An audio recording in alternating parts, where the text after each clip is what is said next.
Hari ini kita akan belajar tentang pengenalan ilmu kimia. Perhatikan salah satu contoh kegiatan berikut. Manakah yang termasuk zat kimia dari gambar tersebut? Jika kamu menjawab air, tanah, udara, maka jawaban kamu benar. Tapi jangan lupakan bahwa pakaian dan alat snorkeling itu juga merupakan zat kimia. Kimia dalam kehidupan sehari-hari ada di mana-mana. Semua yang kita rasakan, kita cium, kita cicipi adalah kimia. Perasaan senang, sedih itu juga termasuk dalam kimia. Pernah nggak kamu ketemu orang yang sering bilang kalau kimia itu beracun lah, bahaya lah, bahkan bisa mematikan? Pokoknya anti banget sama yang namanya kimia. Pengennya yang herbal aja, cari produk juga yang ada tulisan tanpa bahan kimia. Nah, orang yang bilang gitu berarti dia belum benar-benar kenal sama kimia. Padahal, gak semua bahan kimia itu bahaya loh. Banyak bahan kimia yang justru bikin kita tetap hidup. Contoh paling gampangnya, udara yang kita hirup, air yang kita minum. Ya, mereka itu zat kimia loh. Terus nih, ada zat-zat kimia lainnya, kayak kalsium, iodin, fosfor, sodium, magnesium, potasium, zinc, fluorida, dan selenium. Zat-zat ini hampir setiap hari kita makan loh, karena semua zat ini adanya di nasi. Artinya, dari kamu makan, minum, bahkan bernafas aja, udah berhubungan sama kimia. Nah, biar kamu makin sayang, yuk kita kenalan lebih lanjut sama kimia.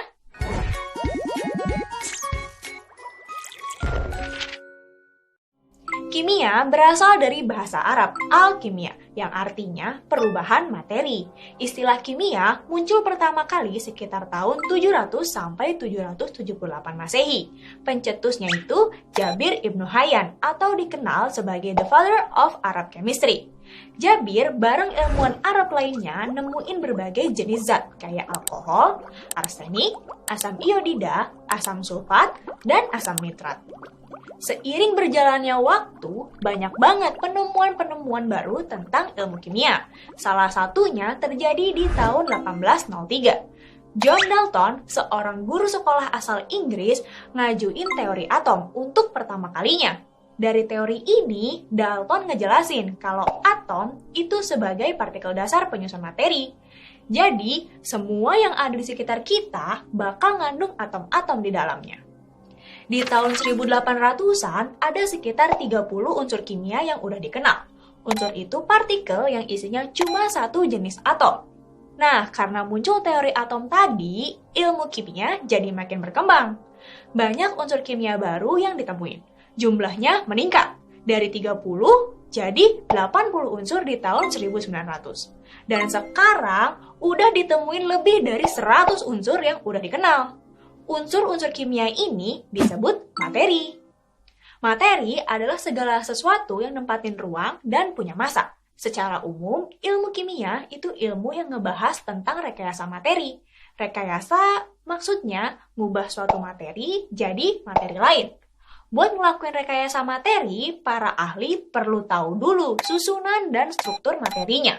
Mereka juga harus tahu gimana materi itu bisa berubah kalau lingkungannya di sekitarnya juga berubah. Susunan materi, maksudnya apa ya? Nah, coba kita bandingin antara air dan alkohol. Air tersusun dari dua jenis unsur, hidrogen dan oksigen. Rumus kimianya H2O. Kalau alkohol tersusun dari 3 jenis unsur, karbon, hidrogen, dan oksigen. Rumus kimianya C2H5OH. Karena susunannya beda, air sama alkohol punya sifat yang beda juga. Air bisa bikin api padam, sedangkan alkohol malah bisa bikin kebakar dan bikin api tambah nyala. Loh, kenapa ya alkohol bisa kebakar? Orang yang nggak belajar ilmu kimia mungkin bakal bilang, ya emang gitu, ngapain nanya-nanya lagi sih? Tapi di kimia justru kita mau cari tahu kenapa itu bisa terjadi. Pendekatannya dari segi materi tadi. Menurut ilmu kimia, alasan alkohol bisa kebakar itu karena atom penyusun di dalamnya ngebentuk ikatan yang kurang stabil. Jadi, dia bisa berikatan dengan atom lain, makanya timbul api. Tapi kalau air, hidrogen dan oksigen di dalamnya udah ngebentuk ikatan yang stabil, makanya dia gak bereaksi lagi dengan oksigen di udara, gak kebentuk api deh. Selain susunan materi, kita juga perlu tahu yang namanya struktur materi. Struktur materi itu gambaran gimana atom-atom saling terikat. Contohnya kalau kita lihat intan sama grafit, mereka sama-sama tersusun dari atom-atom karbon, tapi sifat keduanya sangat jauh berbeda. Hal ini karena mereka berdua punya struktur yang beda. Atom karbon di intan berikatan sama 4 atom karbon lainnya, ngebentuk 5 segitiga sama sisi, atau bahasa kerennya tetrahedral. Ikatan ini kuat banget dan gak gampang putus. Makanya, intan jadi materi paling keras, bahkan suka dijadiin pisau buat motong kaca. Kalau grafit, atom karbonnya ngikat 3 atom karbon lain, ngebentuk segi 6, atau bahasa kerennya heksagonal. Strukturnya berlapis-lapis kayak kartu. Lapisan ini gampang banget ngegeser. Makanya, tekstur grafit jadi nggak sekeras intan. Perbedaan struktur bikin materi punya sifat yang beda-beda juga, walaupun susunannya atau atom-atom di dalamnya sama. Menurut susunan partikelnya, materi dibagi jadi 2 jenis, zat tunggal dan campuran. Yang namanya zat tunggal artinya partikel penyusunnya cuma satu jenis, bisa unsur atau senyawa aja. Unsur itu zat tunggal yang nggak bisa diurai lagi jadi zat yang lebih sederhana.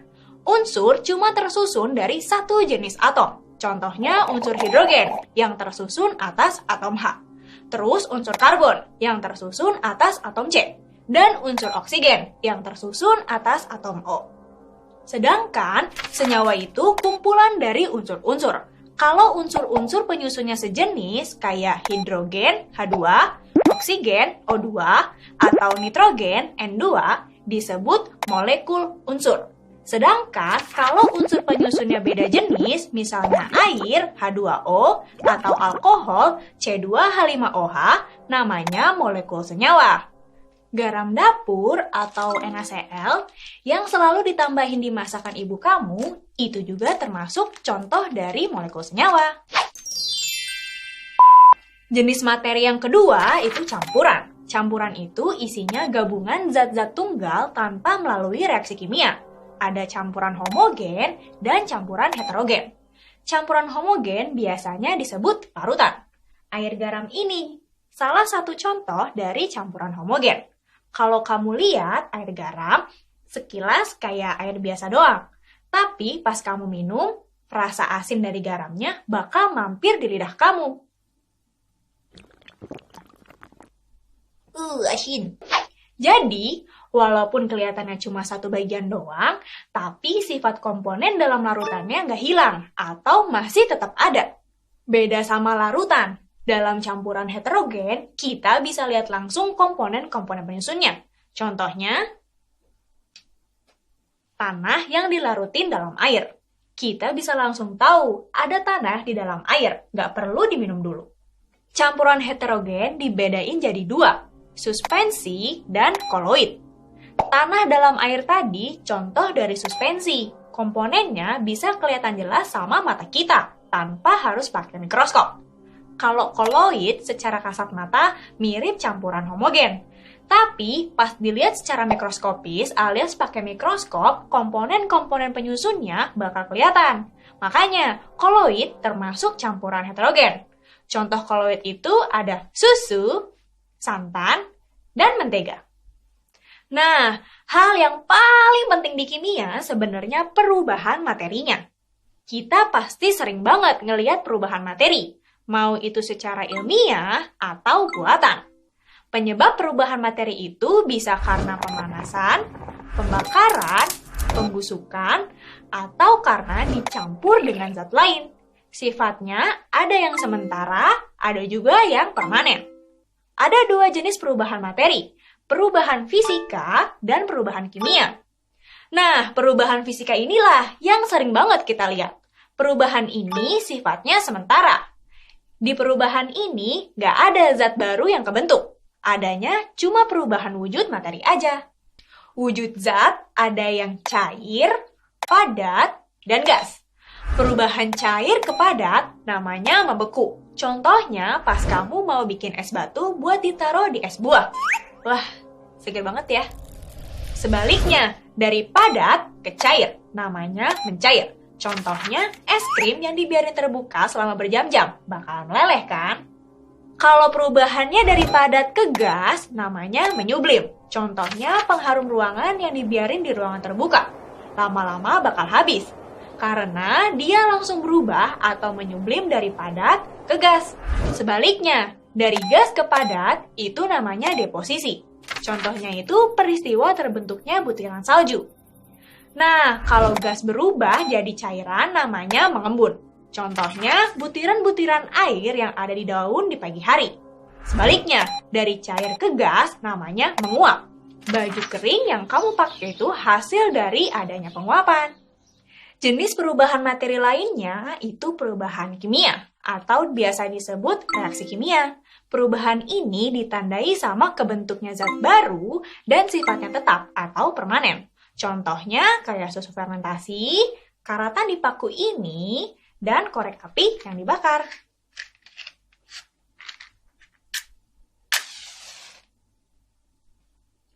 Biasanya perubahan kimia ditandai dengan timbulnya gas, perubahan warna, kebentuk endapan, atau ada perubahan suhu. Yang pasti, ada zat baru yang kebentuk. Reaksi kimia banyak dimanfaatkan oleh industri buat ngubah bahan tertentu jadi produk-produk yang punya daya jual.